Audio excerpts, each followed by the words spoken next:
श्री गणेशाय नमः. The Indian story टेलरच्या गणेशोत्सव विशेष अष्टविनायक कथा मालिकेत आपलं स्वागत आहे.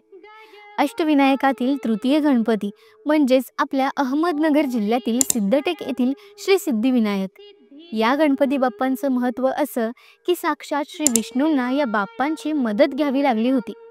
तर झालं असं होतं की मधु आणि कैटभ नावाचे राक्षस होते. त्या राक्षसांसोबत श्री विष्णूंचं तुंबळ युद्ध झालं.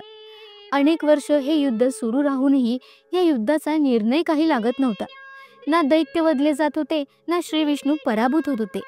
खूप वेळ युद्ध होऊनही काहीच निकाल येत नाही असं पाहून श्री विष्णू महादेवांकडे मदतीसाठी गेले.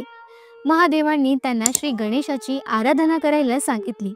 श्री विष्णूंनी ती केली आणि गणपती बाप्पा प्रसन्न झाले आणि विघ्नहर्त्याच्या कृपेने मधु आणि कैटभ वधात श्री विष्णूंना येणारं विघ्न दूर झालं. दैत्यांचा वध झाला.